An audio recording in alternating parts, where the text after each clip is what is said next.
శ్రీమన్మహాభారతము 150వ రోజు. ఓం అస్మద్గురుభ్యో నమః.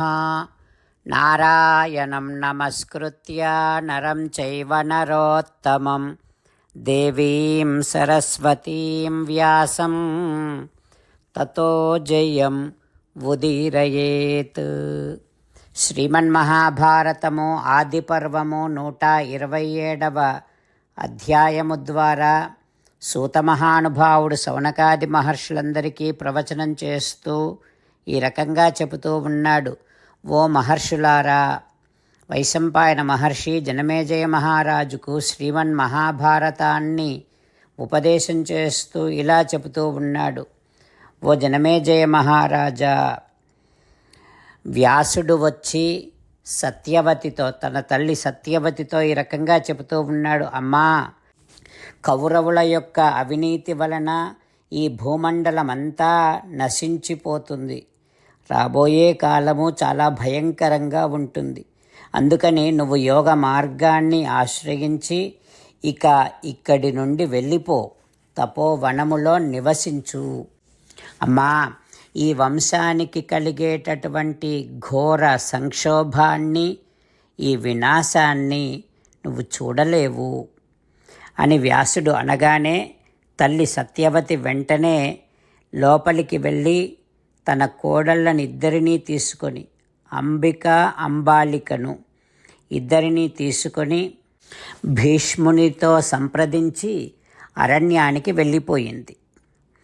అక్కడ ఘోరమైనటువంటి తపస్సు చేసి దేహం త్యక్త్వా మహారాజా గతిమిష్టాం యయుస్తదా, అక్కడ ఘోరమైనటువంటి తపస్సు చేసి వారు శరీరాలను విడిచిపెట్టి పైలోకాల్లోనికి వెళ్ళిపోయారు.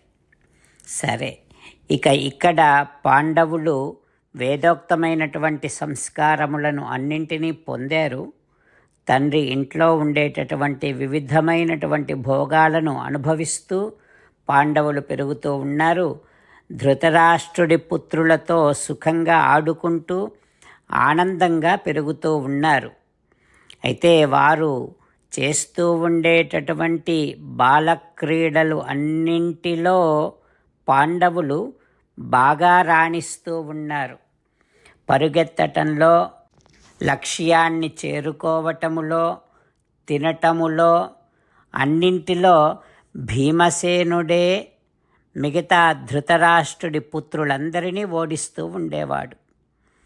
అయితే ఆ ధృతరాష్ట్రుడి పుత్రులు ఆనందంగా ఆడుకుంటూ ఉంటే ఈ భీష్ముడు వారిని పట్టుకొని ఎక్కడో దాచిపెడుతూ ఉండేవాడు.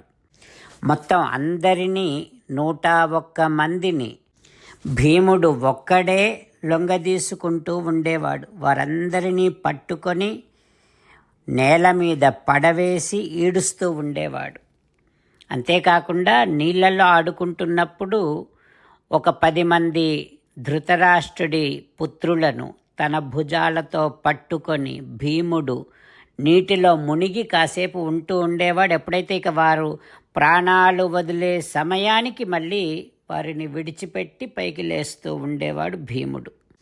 అంతేకాకుండా ఈ ధృతరాష్ట్రుడి పుత్రులు చెట్లు ఎక్కి పండ్లు కోసుకుంటూ ఉండే సమయంలో భీముడు తదా పాదప్రహారేణ భీమః కంపయతే ద్రుమాన్, భీముడు తన కాలితోని ఆ చెట్లను తన్ని బాగా కంపింపచేస్తూ ఉండేవాడు. అట్లా చేస్తూ ఉండటం వలన ఆ ధృతరాష్ట్రుడి పుత్రులు పళ్ళతో పాటు చెట్ల నుండి క్రింద పడుతూ ఉండేవారు.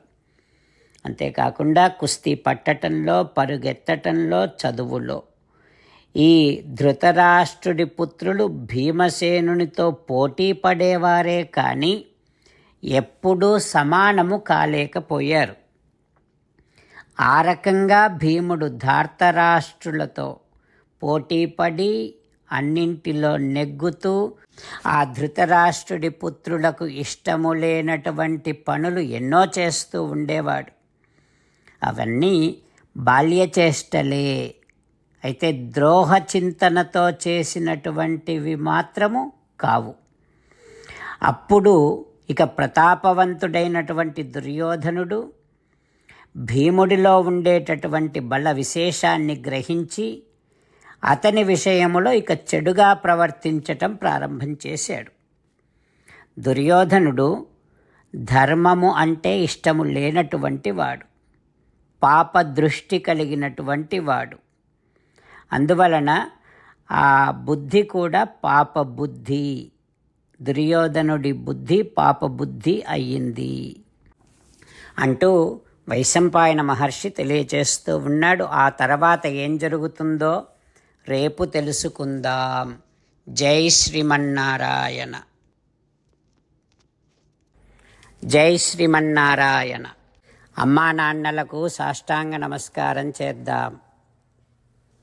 మన ఆచార్యవర్యుల శ్రీచరణారవిందములకు సాష్టాంగ నమస్కారం చేద్దాం. శ్రీ వేదవ్యాస మహర్షుల వారి దివ్య పాదారవిందములకు సాష్టాంగ నమస్కారం చేద్దాం. శ్రీ విఘ్నేశ్వర స్వామి వారి శ్రీచరణారవిందములకు సాష్టాంగ నమస్కారం చేద్దాం. శ్రీమన్మహాభారత గ్రంథరాజమునకు శిరస్సు వంచి నమస్కరిద్దాం. శ్రీకృష్ణ భగవానుని శ్రీచరణారవిందములకు సాష్టాంగ నమస్కారం చేద్దాం. మన హృదయ మందిరములోనే అంతర్యామిగా వేంచేసి ఉన్నటువంటి శ్రీమన్నారాయణుడిని సేవిస్తూ మనని మనము స్వామికి సమర్పించుకుంటున్నామనే భావనాపూర్వకముగా సాష్టాంగ నమస్కారము చేస్తూ స్వామి నామ సంకీర్తన చేద్దాం. శ్రీమన్నారాయణ నారాయణ నారాయణ, శ్రీమన్నారాయణ నారాయణ నారాయణ.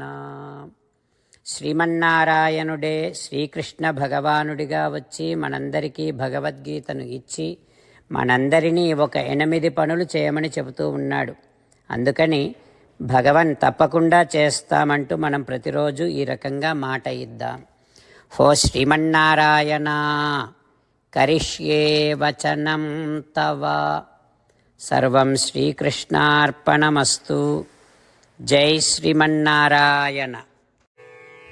జై శ్రీమన్నారాయణ. భక్తులకు ప్రత్యేకమైనటువంటి విజ్ఞాపన. మీకు అన్ని విషయాలలో వెంటనే మంచి ఫలితాలు రావాలి అనంటే ప్రతిరోజు 1 నిమిషం వెచ్చించి నారాయణాస్త్రాన్ని చదవండి. ఇక మీకు తిరిగే ఉండదు. నారాయణాస్త్రాన్ని పొందడానికి మీరేం చేయాలంటే నారాయణాస్త్రం అనే వెబ్సైట్కి వెళ్ళి మీ పేరు మీ ఈమెయిల్ ఇస్తే మీ ఈమెయిల్కి నారాయణాస్త్రం PDF వస్తుంది. అందులో ఒక రామాయణ శ్లోకం, ఒక గీతా శ్లోకం, ఒక విష్ణునామం ఉంటాయి. ఆ 3 కలిపి నారాయణాస్త్రం అంటాం. ప్రతి ఒక్కరికి వేరువేరు శ్లోకాలను ఇస్తున్నాం. ఆ రకంగా ఎవరి శ్లోకాన్ని వారు ప్రతిరోజు తప్పనిసరిగా చదవటం వలన ప్రతిరోజు ప్రతి 24,000 భక్తులతో ఒకసారి సంపూర్ణ రామాయణ పారాయణ, 33 సార్లు శ్రీమద్ భగవద్గీత పారాయణ, 24 సార్లు శ్రీ విష్ణు సహస్రనామ స్తోత్ర పారాయణ జరుగుతుంది. ప్రతి ఒక్కరికి అంతటి విశేష ఫలితము ప్రతిరోజు లభిస్తుంది. అందుకని మీరు మీ కుటుంబ సభ్యులు అందరూ ఒక్కొక్కరు ఒక్కొక్క నారాయణాస్త్రాన్ని వెంటనే పొందండి. జై శ్రీమన్నారాయణ. శ్రీమద్ భగవద్గీత సారాంశముగా 18వ అధ్యాయములో 65 నుంచి 69 శ్లోకముల ద్వారా శ్రీకృష్ణ భగవానుడు మనందరినీ ఒక 8 పనులు చేయమని చెబుతూ పరమాత్మ ఈ రకంగా అంటూ ఉన్నాడు. ఎవరెవరైతే నేను చెప్పిన ఈ 8 పనులు చేస్తారో వారందరూ నాకు చాలా ఇష్టమైన వారవుతారు. అప్పుడు వారిని నేను సకల పాపముల నుండి సకల దుఃఖముల నుండి విముక్తులను చేసి నా అంతటి వారిగా చేసుకుంటా, తరగని ఆనందాన్ని అనుభవింపచేస్తా. నిజమే చెబుతున్నా, ప్రమాణము చేసి చెబుతున్నా అంటూ సాక్షాత్తుగా దేవదేవుడైన శ్రీమన్నారాయణుడైన శ్రీకృష్ణ భగవానుడే మనను ఈ 8 పనులు చేయమని చెబుతూ ఉన్నాడు కనుక హో శ్రీమన్నారాయణ కరిష్యే వచనం తవ, తప్పకుండా చేస్తా, నువ్వు చెప్పినట్టే చేస్తా అంటూ మనం ప్రతిరోజు దేవదేవుడైన శ్రీమన్నారాయణుడికి ఈ రకంగా మాట ఇద్దాం. హో శ్రీమన్నారాయణ, నువ్వు చెప్పినట్టే నేను నిన్నే సంతతము ధ్యానము చేస్తూ ఉంటా. హో శ్రీమన్నారాయణ, నువ్వు చెప్పినట్టే నేను నీ భక్తుడిగానే ఉంటా. హో శ్రీమన్నారాయణ, నువ్వు చెయ్యమన్నట్టే నేను నా విధులను కర్తవ్యాలను నీ సేవగా నీ తృప్తి కోసమనే సక్రమంగా నిర్వర్తిస్తూ ఉంటా. హో శ్రీమన్నారాయణ, నువ్వు చెప్పినట్టే నేను నీవాడిని అనే మహావిశ్వాసాన్ని సంతతము కలిగి ఉంటూ నా హృదయములో నీకే నమస్కరిస్తూ ఉంటా. హో శ్రీమన్నారాయణ, మామేకం శరణం వ్రజ, నన్నొక్కడిని మాత్రమే శరణు వేడుకో అని నువ్వే అన్నావు కనుక నేను నిన్ను ఒక్కడిని మాత్రమే శరణు వేడుకుంటా. హో శ్రీమన్నారాయణ, మా శుచః, ఇక దుఃఖించకు అని నువ్వే నాకు భరోసా ఇస్తూ ఉన్నావు కనుక నేను ఇక దుఃఖించను. హో శ్రీమన్నారాయణ, నువ్వు చెప్పినట్టే నువ్వు నా కోసమని చెప్పిన శ్రీమద్భగవద్గీతను ఎప్పుడో ఒక్కసారి కాకుండా ప్రతిరోజు కనీసం ఒక్క శ్లోకాన్నైనా అనుసంధానము చేస్తూ గీతోపదేశాన్ని జ్ఞాపకం చేసుకుంటూ ఉంటా. హో శ్రీమన్నారాయణ, నువ్వు చెప్పినట్టే నువ్వందరి కోసమని చెప్పిన శ్రీమద్భగవద్గీతను తెలియని భక్తులందరికీ తెలియచేసే నా వంతు ప్రయత్నాన్ని నిరంతరము కొనసాగిస్తూనే ఉంటా. హో శ్రీమన్నారాయణ, నేను నువ్వు చెప్పినట్టే చేస్తా, నీకు నచ్చినట్టే ప్రవర్తిస్తా, నీకోసమే పని చేస్తూ ఉంటా. కరిష్యే వచనం తవ. సర్వం శ్రీకృష్ణార్పణమస్తు. జై శ్రీమన్నారాయణ.